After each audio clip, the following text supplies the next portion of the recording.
দরপত্রের বদলে সরাসরি ক্রয় পদ্ধতিতে চট্টগ্রাম বন্দরের এনসিটি পরিচালনায় 6 মাসের জন্য অপারেটর নিয়োগ দিতে পারবে বন্দর কর্তৃপক্ষ। এই সংক্রান্ত প্রস্তাবের নীতিগত অনুমোদন দিয়েছে অর্থনৈতিক বিষয় সংক্রান্ত উপদেষ্টা পরিষদ।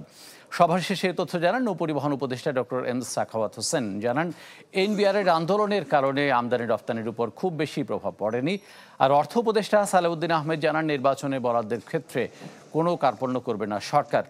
এদিন 850 কোটি টাকা ব্যয়ে বিভিন্ন দেশ থেকে 1,10,000 মেট্রিক টন সার, 831 কোটি টাকা ব্যয়ে কয়েক ধরনের ফেরি ও জলযান এবং 2025 সালে 5 কার্গো ও 2026 সালে 12 কার্গো এলএনজি আমদানির প্রস্তাব অনুমোদন দেওয়া হয়।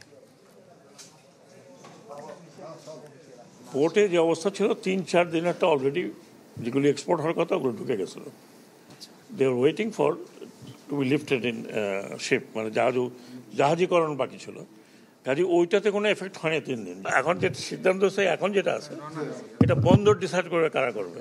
এই কি টেন্ডার হবে? ডিপিএম 6 মাসের জন্য।